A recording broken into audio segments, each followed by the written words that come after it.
अस्सलाम वालेकुम नादरीन, आप यूट्यूब चैनल देख रहे हैं। मैं इमरान खान हूँ। नादरीन, दरियाओं की सूरत हाल मैं आपको बताता हूँ, लेकिन सबसे पहले मैं आपको ये बताऊँ कि इसके बाद जो मेरा नेक्स्ट वीलॉग होगा वो लाइव होगा और उसमें हम 6 घंटे तक आपके साथ मौजूद रहेंगे। मेरे साथ हमारे बहुत सारे साथी हैं पाकिस्तान के मीडिया के। ये वो तमाम लोग हैं जिन्होंने रियासत के सामने घुटने टेकने से इनकार किया। ये वो तमाम लोग हैं जो अपनी पूरी ताकत के साथ खड़े रहे। इनमें हमारे साथ समीना पाशा साहिबा मौजूद होंगी, खातून है, मैंने सबसे पहले उनका नाम लिया। और यह मकबूल जान साहब, हारून रशीद साहब, हमारे साथ समी इब्राहिम साहब होंगे, साबिर शाकिर साहब होंगे, उमर दराज गोंदल साहब होंगे, हमारे साथ सभी कादमी साहब होंगे और मेरे बड़े प्यारे दोस्त मेरा भाई सिद्दीक जान मेरे साथ मौजूद होंगे। और बहुत सारे हमारे दोस्त हैं मीडिया के जो हमें ज्वाइन करेंगे। हम एक टेलीथॉन करने के लिए जा रहे हैं और ये लाइव टेलीथॉन होगी। जो दरियाई इलाके हैं जहां पे सैलाब आया वहां से सारी सूरत हाल आपके सामने रखेंगे। हमें किन चीज़ों की ज़रूरत है, हमें क्या करना पड़ेगा, किस तरीके से पाकिस्तान को इस आफत से बचाया जा सकता है। देखें, ये बहुत बड़ी आफत है, ये कोई छोटी मुसीबत नहीं है। इंडिया के अंदर बहुत नुकसान हुआ है, पाकिस्तान के अंदर भी बहुत नुकसान हुआ है। मैं अभी आपके सामने चीज़ें रखूंगा, लेकिन पाकिस्तान टाइम के मुताबिक रात 8 बजे से ऑनवर्ड हम एक टेलीथॉन करने जा रहे हैं जिसमें हम सारे पाकिस्तानी अपने अपने तौर पे सैलाब मुतासरीन की मदद करेंगे। हम सारे मिलकर फंड रेजिंग करेंगे और फिर उस फंड को सैलाब मुतासरीन के लिए हम खर्च करेंगे। हमने एक चीज़ का तहैया किया सब लोगों ने मिलकर कि हमने किसान को वापस खड़ा करना है, खासतौर पर छोटे किसान को जिसकी फसल तबाह हो गई, जिसका खेत तबाह हो गया।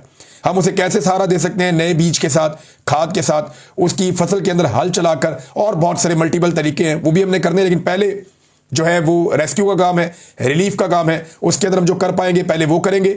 और ये सारी चीज़ें ग्राउंड पे अभी भी बहुत सारे लोग कर रहे हैं।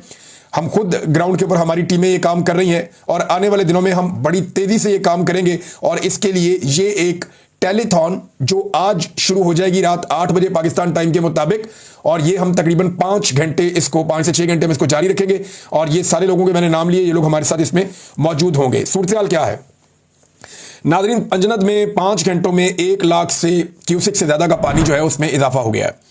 6 लाख क्यूसिक से ऊपर का रेला इस वक्त पंजनद से गुजर रहा है। हेड गंदा सिंह में पानी में लगातार इजाफे का रुझान हो रहा है। हालांकि इंडिया में बारिश रुकी, इसके बावजूद जो पानी का फ्लो है, जो पीछे से पानी आता चला जा रहा है, वो रुक नहीं रहा। और अभी इतला आई है कि इंडिया में मजीद बारिशें आने वाले दिनों में शुरू हो जाएंगी, जबकि पाकिस्तान में अगले 2 से 3 दिन में बहुत तेज बारिशों की और तूफानी बारिशों की पेशन गोई है। बेशतर इजला के अंदर ये बारिशें हो सकती हैं, ये 9 सितंबर 10 सितंबर इन दिनों के अंदर। तो सूरत हाल अभी गंभीर है और हमें किसी बड़े चैलेंज का खुदा न खास्ता सामना करना पड़ सकता है। लेकिन जो अब तक की है डिटेल वो मैंने आपके सामने रखी। मुल्तान में इमरजेंसी नाफिज हो गई है, वहां पे जलालपुर पीर वाला का जो मुख्तलिफ बंद थे, जो ब्लॉकेज लगे हुए थे पानी के आगे, वो टूट गए हैं। और उसके बाद दर्जनों देहात और दर्जनों बस्तियां जेरे आब आ गई है। ये पीर महल का इलाका पूरा का पूरा डूबा हुआ है। मुल्तान की सराउंडिंग में जो एरियल व्यू लिया है मीडिया के लोगों ने, उससे पता चलता है कि सारे के सारे इलाके डूब गए हैं और वहां पे इमरजेंसी नाफिज की गई है। पंजाब हुकूमत ने भी ये कहा है कि इस तरफ जाने से गुरेज करें लोग और इंतजामिया की बात माने। मसाजिद के अंदर ऐलान करवाए गए हैं क्योंकि इससे पहले किसी को आइडिया नहीं था कि ये एरिया डूब जाएगा, लेकिन पानी इतनी शिद्दत से आ रहा है कि वो कंट्रोल नहीं किया जा सका। इंडिया में भी इसी तरह हुआ है, वहां बहुत बड़ी तबाही हुई है। और सतलुज में इंडिया ने फिर पानी छोड़ा, उन्होंने उसकी बाकायदा वार्निंग जारी की। वो वक्तन फवक्तन वार्निंग दे रहे हैं, पानी छोड़ रहे हैं, जबकि इंडिया के अपने अंदर एक बहुत बड़ी तबाही आई है। यानी जितना जानी नुकसान पाकिस्तान में हुआ, इससे ज्यादा जानी नुकसान इंडिया में हुआ है। जितना मवेशियों का नुकसान पाकिस्तान में हुआ, इससे ज्यादा मवेशी हमने इंडिया में बहते हुए देखे हैं। बल्कि बहुत सारे मवेशियों की लाशें उनकी बहती हुई पाकिस्तान आ गई हैं, बल्कि उनकी कुछ डेड बॉडीज के बारे में खबरें चल रही थी कि इंडिया के साथ दरिया में वहां से कुछ डेड बॉडीज पाकिस्तान भी पहुंची हैं, इंसानों की भी। एहसन इकबाल साहब जो हमेशा बड़ी लंबी प्लानिंग करते हैं, लंबी बात करते हैं, तो एहसन इकबाल साहब ने बताया और ये इस बात का एतराफ़ किया कि सैलाब ने हमें 30 साल पीछे धकेल दिया है। ये एहसन इकबाल साहब कह रहे हैं। अब मुझे ऐसा लगता है कि ये वो कह रहे हैं हमारी 30 साल की जो मेहनत है वो सैलाब बहाकर ले गया है। सैलाब से सड़कें, रस्ते, पुल और देहात सारे हमारे तबाह हो गए हैं, ये एहसन इकबाल साहब ने कहा। फिर एक और जगह पे एहसन इकबाल साहब कहते हैं कि ये भारत ने हमसे बदला लिया अपनी शिकस्त का। देखिए, भारत के अंदर जो तबाही हुई है वो पाकिस्तान से ज़्यादा हुई है। उनका किसान पाकिस्तान से ज़्यादा मुतासर भी हुआ है, उनके देहात, उनकी फसलें भी तबाह हुई हैं, उनके मवेशियों का नुकसान बहुत बड़ा है, जानी नुकसान भी भारत में बहुत बड़ा हुआ है। तो उनका नुकसान हुआ और हमारा भी नुकसान हुआ। इसको आबी जारहियत नहीं कह सकते, ये बात पाकिस्तान के वजीर दिफा ख्वाजा आसिफ खुद अपने मुंह से कह चुके हैं। अब इंडिया में डाल के तो आप नहीं बच सकते ना। जो बंदोबस्त आपने करना था, दरियाओं के रास्ते में सोसाइटियां बन गई, उनके रास्ते रोक लिए गए, ये तो होना था। फिर एक कुदरती आफत है, बहुत ज्यादा पानी आया, तो डेफिनेटली उसने अपने रास्तों से गुजरना था। जब आप रास्ते ब्लॉक करेंगे तो पानी अपने रास्ते बदलेगा। तबाही तो ज्यादा इंडिया में आई है, पाकिस्तान ने तो ऐसा लगता है खुद तबाही को दावत दी है। हमारी बैड गवर्नेंस की वजह से, नाकिस प्लानिंग की वजह से भी हमें मार पड़ी है। तो नाजरीन, इस वक्त यानी इंडिया में तो बारिशें उसी वक्त हो रही थी ना, वहां तो सैलाब का उनको आइडिया नहीं, मौका ही नहीं मिला संभलने का। लेकिन हमें तो पहले से हम आगाह हो गए थे कि इतने दिनों के बाद आ रहा है। इसके बावजूद हम अपने मवेशियों को, अपने लोगों को, अपने नुकसानात को कम करने में हम कामयाब नहीं हुए। ये एक एहसन इकबाल साहब का एतराफ़ है बैड गवर्नेंस का। यानी अब वो सैलाब के खाते डालेंगे अपनी सारी नाकामियों को। ये जो आगे आने वाले दिनों में महंगाई आएगी, जो बेरोजगारी आएगी, जो गुर्बत आएगी, जो परेशानी आएगी, एहसन इकबाल साहब ने उसको सैलाब के खाते में डाल दिया। बांग्लादेश में बहुत सैलाब आते हैं, उन्होंने कभी ऐसा नहीं कहा कि हम 30-40 साल पीछे चले गए। वो दोबारा खड़े होते हैं, फिर से अपने आप को बनाते हैं, और 2 साल के बाद पता भी नहीं चलता कि वहां कोई मुसीबत आई थी। अब इंडिया में पाकिस्तान से तकरीबन आप एक जैसा कर ले चले, जैसा सैलाब पाकिस्तान में आया वैसा ही इंडिया में भी आया। लेकिन इंडिया में किसी ने नहीं कहा कि वो 30 साल पीछे चले गए। आप 1-1.5 साल के बाद, 2 साल के बाद देखिएगा इंडिया में सारी चीजें नॉर्मलाइज हो जाएगी। लेकिन पाकिस्तान में क्योंकि हुकूमत अवाम के ऊपर ही छोड़ देती है, वो मुतासरीन के ऊपर ही छोड़ देती है कि अपनी कमर खुद ही सीधी करो, अपना इलाका खुद ही ठीक करो, अपने मामलात को खुद बेहतर करो, लिहाजा यहां पे फिर चीजें जल्दी ठीक नहीं होती। तो इस तरह के बहाने बनाए जाते हैं, जनाब सैलाब की वजह से हम तबाह हुए, वरना हम तो बहुत कोई स्विट्जरलैंड बनने जा रहे थे। अब ये चीनी का, गंदम का और चावल का जो हालिया बहरान है, ये याद रखिएगा सैलाब से पहले का है। ये जो गंदम वाला इन्होंने पाकिस्तानियों को चूना लगाया और किसान को खास तौर पर, ये सैलाब से पहले का है। ये चीनी वाला स्कैंडल सैलाब से पहले का है।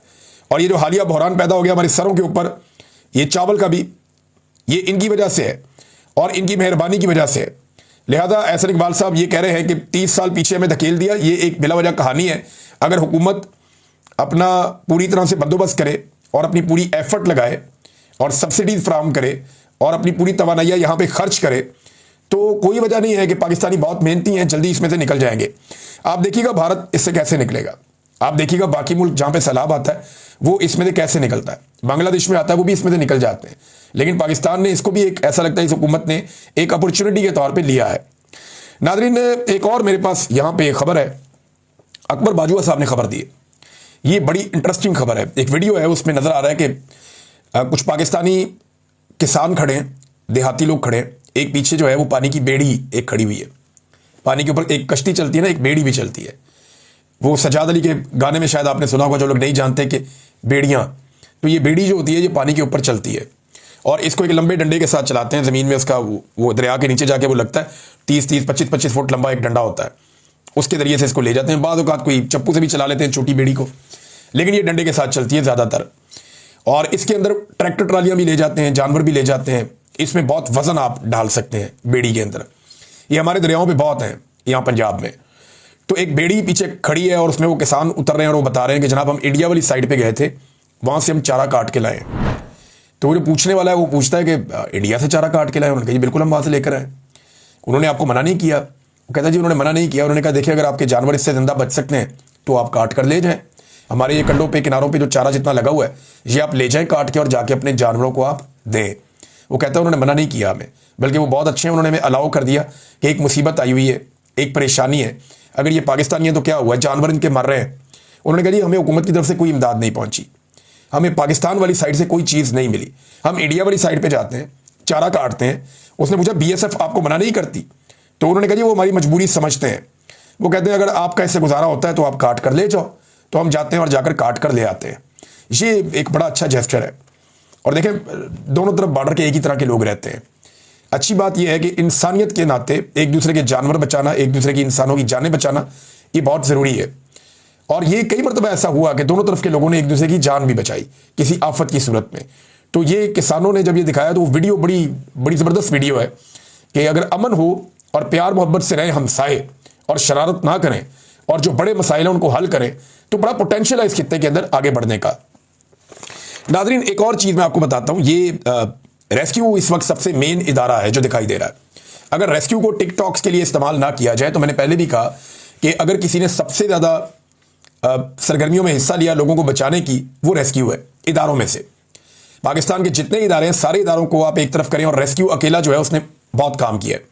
ये इदारा परवेज़ इलाही साहब ने बनाया था, लेकिन शहबाज शरीफ साहब ने रेस्क्यू के इदारे से बदला लिया, 2 इदारों से। परवेज़ इलाही साहब ने ट्रैफिक वार्डन बनाए थे और एक रेस्क्यू 1122 बनाई थी।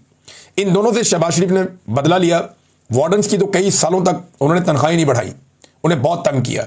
वो बेचारे एहतजाज करते थे, रोते पिटते थे कि जनाब परवेज इलाही का इसके ऊपर छाप है, लिहाजा हमने इसको चलने नहीं देना। दूसरा जो आपका ये था रेस्क्यू 1122, शहबाज शरीफ साहब ने इसको भी इसकी वो हालत कर दी कि यहां पे मेरे पास ये खबर है, ये देखें, ये इस खबर के अंदर बाकायदा ये इश्तिहारात छपे हुए हैं और ये इश्तिहारात अखबार के अंदर छपे हुए हैं और लिखा हुआ है आपका माली ताउन जिंदगी बचाने में मुआवन, donate to rescue 1122 to save lives. यानी रेस्क्यू 1122 को आप डोनेशंस अपनी दें, यानी चंदे पे चलने वाला इदारा इसको बनाकर रख दिया। नेशनल बैंक ऑफ पाकिस्तान का PCSIR ब्रांच लाहौर में FC कॉलेज के साथ जो है, यहां मैं पढ़ता था, इधर हम खाना खाने जाते थे, तो उन्होंने कहा जी इमरजेंसी सर्विस फंड के अकाउंट नंबर, आगे अकाउंट नंबर लिखा हुआ है, इसके अंदर पैसे जमा करवा दें। तो शहबाज शरीफ के दौर में इसी रेस्क्यू 1122 को चंदे से भी चलाया गया और फिर जब पाकिस्तान तहरीक इंसाफ का दौर आया तो उन्होंने हर जिले तक इसको फैलाया। परवेज इलाही वापस आ गए ना, स्पीकर बन गए पंजाब असम्बली के, उस्मान बुज़दार वज़ीर आला बन गए। तो क्योंकि परवेज इलाही का एक प्रोजेक्ट था, बड़े अरसे तक यतीम रहा, तो उन्होंने आकर कहा जी फैलाओ इसको दोबारा। आज वही रेस्क्यू 1122 है जो परवेज इलाही साहब के दौर में और उस्मान बुज़दार के दौर में तमाम जिलों तक फैलाया गया। आज वो रेस्क्यू 1122 काम आ रहा है। अगर मरियम नवाज साहबा अपने टिकटॉक रोक दें, ये जो थोड़ी देर के बाद जाके रेस्क्यू वालों को सबको इकट्ठा कर लेती हैं और उसके बाद वहां टिकटॉक्स बनते हैं, अगर ये चीजें रोक दी जाएं तो मुझे उम्मीद है कि ये लोग मजीद काम कर सकेंगे, इनके ऊपर से दबाव हट जाएगा। फिर एक और खबर है कि माहौलियात को नुकसान पहुंचाने के हवाले से लाहौर में नाज़रीन हमने बहुत दफ़ा एहतजाज किया, बहुत दफ़ा रिक्वेस्ट की, लेकिन शरीफ खानदान मानता ही नहीं था। इन्होंने लाहौर में अंधाधुंध कटाइयाँ की हैं दरख्तों की। मिसाल के तौर पे ये अगर डॉन की रिपोर्ट आप देखें तो शहबाज शरीफ के वजारत आला के दौर में लाहौर में खरबों मालियत के मेगा प्रोजेक्ट्स के लिए हज़ारों दरख्त काट दिए गए और ये वो दरख्त थे जिसकी उम्र 50 साल 70 साल, इतने पुराने और बड़े दरख्त, वो दरख्त जो बड़े घने दरख्त थे, बहुत बड़े दरख्त थे। एक जो दरख्त है ना बड़ा दरख्त, वो कोई 36 बच्चों को, नन्हे बच्चों को ऑक्सीजन फराहम करता है, इतना ज़रूरी है। तो इन्होंने जनाब वहां पे बहुत बड़ी मिकदार में दरख्त काट दिए। 5000 दरख्त इन्होंने लगभग अपनी सड़कें चौड़ी करने के चक्कर में, अपने छोटे मोटे प्रोजेक्ट करने के चक्कर में इन्होंने काट दिए। बड़ा एहतजाज भी हुआ लाहौर में, इन्होंने दबा लिया एहतजाज पुलिस के जरिए से। फिर इन्होंने दावा किया कि हम बहुत दरख्त लगाएंगे। हमने देखा लाहौर में कोई शजरकारी हुई नहीं, कोई दरख्त लगे ही नहीं, इन्होंने कोई काम किया ही नहीं। और अब आप माहौलियाती तब्दीली के असरात देख रहे हैं। लाहौर में जब स्मोक आती है, सर्दियों में आप वहां नहीं रह सकते, बरसात में अजीबोगरीब तरीके से बारिशें होती हैं, बेमौसमी, आप गुजारा कर नहीं सकते। गर्मियों के अंदर इतनी शदीद गर्मी हीट वेव आती है कि आप उसका भी गुजारा नहीं कर सकते। तो लाहौर में रहने के लिए मौसम भी चंद महीने ही रह गया है। यानी अभी मैं स्मोक के बारे में पढ़ रहा था कि जो शख्स लाहौर के अंदर पूरा साल गुजार लेता है और जो स्मोक के महीने हैं, जब ये हवा में स्मोक आ जाती है, कार्बन, तो आप जब वहां पर रहते हैं कुछ अरसा, तो आपकी जिंदगी के चंद साल कम हो जाते हैं। ये मैंने बाकायदा रिसर्च पढ़ी है कि लाहौर का जो AQI है, एयर क्वालिटी इंडेक्स, वो सर्दियों में इतना ख़राब हो जाता है कि वहाँ पे रहने वाले आदमी की ज़िंदगी कम हो जाती है। ये नाज़रीन हालात हैं। अब आ जाए नाज़रीन कुछ पॉलिटिकल खबरों की तरफ। इमरान खान साहब ने कुछ फैसले किए हैं और उनमें 3 बड़े फैसले हैं जो ये बताते हैं कि आज इमरान खान साहब कहाँ खड़े। पहला फैसला उनका यह है कि लाहौर में मिलिट्री कोर्ट से जो सज़ा पाने वाले मियाँ अकरम उस्मान साहब, ये मियाँ महमूद रशीद साहब के दामाद भी हैं और बड़े अच्छे आदमी हैं, इन्होंने बड़ी कुर्बानी दी है। ये उन लोगों में से हैं जिन्होंने फस्तायत के खिलाफ इलेक्शन लड़के जीता भी था। तो अकरम उस्मान साहब को लाहौर का सदर बना दिया गया है। इससे पहले जो है वो शेख इम्तियाज़ साहब ने बड़ा शानदार काम किया, बड़े मुश्किल हालात में लाहौर के सदर के तौर पे बड़े सबसे टफ हालात में उन्होंने काम किया। अब मियाँ अकरम उस्मान साहब आए, एक बड़ा इम्तिहान है, लेकिन इससे पता चलता है कि इमरान खान साहब अग्रेसिव मोड के अंदर है। मिलिट्री कोर्ट से जिसको सजा हुई उसको लाकर बनाया लाहौर का सदर। फिर 8 सितंबर की जो हड़ताल है उसकी उन्होंने मुकम्मल हमायत की। जो बलूचिस्तान में हड़ताल होने जा रही है, जो पूरी खैबर पख्तूनख्वा में इन्होंने एहतजाज की कॉल दी है, तो इसके ऊपर भी एक इमरान खान साहब ने बड़ा सख्त मौक़िफ़ लिया कि हम पूरी हमायत करेंगे, अचकज़ई साहब की और जो अख्तर महंगल साहब। फिर तीसरा उन्होंने इरफान सलीम साहब को नामजद किया सेनेट की नशस्त के लिए, जहाँ से शिबली फराज साहब को नाअहल करार दिया गया। तो ये चीज़ें बताती हैं इमरान खान साहब अपने मौक़िफ़ से 1 इंच भी पीछे नहीं हट रहे और एस्टेब्लिशमेंट की जो ख्वाहिश है वो फ़िलहाल पूरी होती हुई दिखाई नहीं दे रही। इस वक्त इमरान खान साहब नाज़रीन जो गिरफ्तार हैं वो अल-कादर ट्रस्ट केस के अंदर गिरफ्तार है। ये मैं थोड़ा आपको बताऊं कि वो अंदर क्यों है। इमरान खान साहब इस वक्त जो जेल के अंदर बंद हैं, उन्हें अल-कादर ट्रस्ट का जो केस था उसमें सज़ा सुनाई गई है, वो उसकी सज़ा काट रहे हैं, उसके बारे में जेल में वो बंद है। जो 9 मई वाले मुकदमात हैं उनमें इमरान खान साहब की बेल हो चुकी है और ये जो अभी केस चल रहा है अदालत के अंदर, इसमें भी वो गिरफ्तार नहीं है। तोशाखाना 2 वाला इमरान खान साहब गिरफ्तार है अल-कादर केस में। अब अगर अल-कादर केस लग जाता है इस्लामाबाद हाई कोर्ट में, जैसे जस्टिस सरफराज डोगर साहब जो चीफ जस्टिस बनाए गए हैं लाहौर से लाकर, वो लगने नहीं दे रहे और बड़े लंबे अरसे से उन्होंने इस केस को लगने से रोका हुआ है। वकील ये कहते हैं जैसे हाई कोर्ट में लगेगा, ये चंद घंटों का केस है, हम पहली दूसरी पेशी पे इमरान खान साहब को बाहर ले आएंगे। इमरान खान साहब इस अकेले केस में बाहर हैं, यूनिवर्सिटी बनाने वाले केस में। अगर ये केस लग जाता है, फर्ज करें 1 दिन में 2 दिन में, जैसे ही ये केस लगेगा इस्लामाबाद हाई कोर्ट में, इसका फैसला आना पड़ेगा। इसका फैसला आते ही अदालत की छुट्टियां खत्म हो गई हैं, इमरान खान साहब जेल से रिहा होकर बाहर आ जाएंगे। होना तो ये चाहिए। लेकिन अब जो तोशाखाना 2 वाला मामला है, उसकी समातें तेज कर दी गई हैं। वहां पर जरा रफ्तार बढ़ा दी गई है ट्रायल की, ताकि उसमें इमरान खान साहब को सजा सुना दी जाए और अलकादर वाली अपील लगा दी जाए। अगर अलकादर वाली अपील लगा दी जाती है और तोशाखाना 2 के अंदर सजा सुना दी जाती है, तो फिर इमरान खान साहब को अगर अलकादर में बाहर भी छोड़ देते हैं तो तोशाखाना 2 में वो जेल काटते रहेंगे। फिर उसके अंदर भी 2-3 महीने गुजारने का मौका मिल जाएगा कि वो अपील करेंगे, अपील नहीं लग रही। तो उन 2-3 महीनों के अंदर इमरान खान साहब को अंदर रखने के लिए फिर 9 मई को इस्तेमाल किया जाएगा कि कहीं इमरान खान साहब को फाइनली 9 मई की सजा सुना दी जाए। तो अभी तो सिस्टम इमरान खान साहब को अंदर रखने के लिए पूरा जोर लगा रहा है और इमरान खान साहब की जान खतरे में है। इसके बारे में भी लोग बात करते रहते हैं, बार बार बात करते हैं। और जो शरीफ खानदान है, उन्होंने एक्सटेंशन का जो एक फैसला किया है, उसके लिए उनकी जानिब से कुछ शराइत हैं, कुछ दूसरी जानिब से भी बातें हैं, और वो बातें मार्केट में आ गई हैं और जो रह गई हैं वो भी आ जाएंगी आने वाले दिनों में। ऐसी चीज़ें कोई छुपी नहीं रहती। आलिया हमजा साहिबा ने एक फैसला किया है मंगल वाले दिन के हवाले से, और उनका फैसला ये है, आलिया हमजा साहिबा ने कहा कि अरकान सूबाई असम्बली जितने भी हैं पंजाब के, और जो वेस्ट पंजाब के तमाम टिकट होल्डर, ये जो मगरबी पंजाब या जिसको आप कहते हैं अडियाला के आसपास वाले जितने इजला हैं, उनके सारे टिकट होल्डर्स, स्टेक होल्डर्स, तंजीमी ओहदेदारान, यूनियन कौंसिल लेवल तक के ओहदेदारान और वकला, वो सारे 9 सितंबर बरोज मंगल दोपहर 1 बजे अडियाला जेल के बाहर उन्होंने बुलवा लिए हैं आलिया हमजा साहिबा ने। और ये ज़ईम लगारी साहब ने ये खबर ब्रेक की है। उन्होंने बताया जी कि ये आलिया हमजा साहिबा ने किया कि इन सारों को बुलाया जाए और बुलाकर वहां पे एहतजाज किया जाए अदालत के बाहर, या जो प्रेशर डेवलप करना है वो किया जाए। अब अगर तोशाखाना वाला केस आज चलता है तो वहां क्या सूरत हाल बनती है, इसके बारे में अभी कुछ नहीं कहा जा सकता। लेकिन इमरान खान साहब के वकला का ये मानना है कि इससे पहले कि इमरान खान साहब बाहर आए जेल से, कोशिश की जाएगी कि उन्हें तोशाखाना में सजा दे दी जाए, ताकि अगर दूसरे केस में बाहर आते हैं अलकादर वाले में, तो तोशाखाना वाले में उन्हें अंदर रखा जा सके, और फिर तोशाखाना वाले केस में अंदर रखते हुए 9 मई वाले केसेस में कोई राह हमवार की जाए और मैक्सिमम टाइम इमरान खान साहब का जेल में गुजारने का बंदोबस्त किया जाए। देखते हैं क्या होता है। अब तक के लिए इतनी, अपना ख्याल रखिएगा, अपने चैनल